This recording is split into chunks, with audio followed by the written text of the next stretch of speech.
Briefly discuss the place of language in development.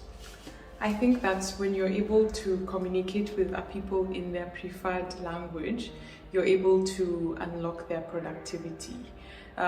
Think of education policies which tell us that that early childhood education in mother tongue leads to better learning results.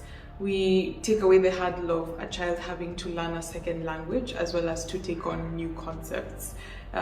In the context of civic participation as well, a lot of these conversations are locked in English, and I think that if we open them up to different languages that people are much more conversant with or more comfortable in, it would make for better results. What drives you most at this stage of your life?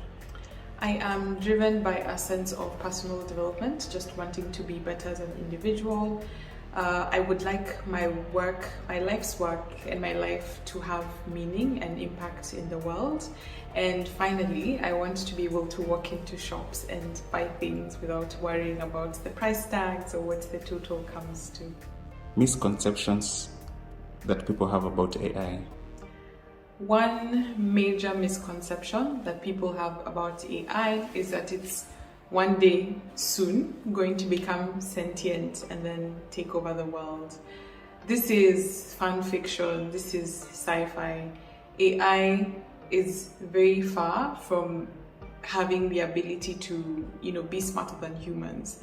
We talk about artificial general intelligence, and this is the ability of a system to be able to understand like spatial understanding and visual understanding. There's many things that human can do that it would be very difficult to train an AI to do.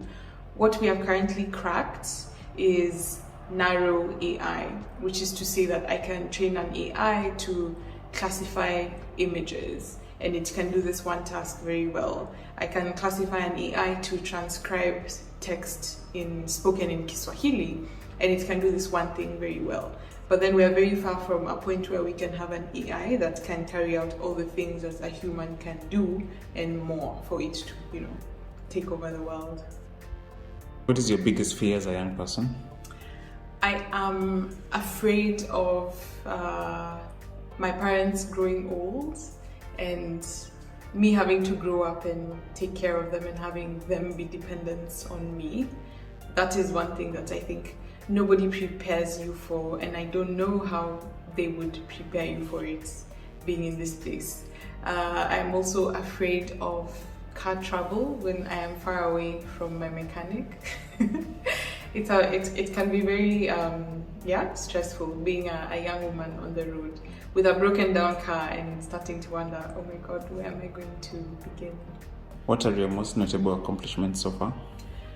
The first notable accomplishment I will highlight is a fellowship program that I created and coordinated in the year 2020, going into 2021. This was a fellowship within which we got 9 researchers or teams of researchers from across the African continent to come together and create data sets for the languages that they speak or that the communities around them speak. These were data sets for a variety of NLP tasks. NLP is natural language processing, and at the end of it we had, I think, over 15 data sets created for a number of tasks. And this work is very important because in the field of language technology, we find that African languages are not well represented. One of the major challenges to their inclusion in this work is accessibility to data sets. A second accomplishment is the fact that in 2019 I was general chair for the Deep Learning Indaba, which we held in Nairobi, Kenya. We were hosted at Kenyatta University.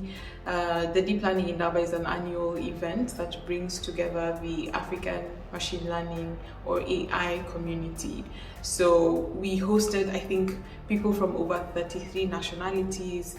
There were about 600 individuals that attended, and it was big. It was a very big and proud moment for me. It was the first time that the event was taken out of, or was held out of, South Africa, and it was the first time that I was general chair of an academic conference. I will add that for the fellowship that I created and coordinated, I was recognized in the 2022 MIT Technology Review 35 under 35 list, and this again was huge validation for the work that I do and its importance, as well as the impact of the output.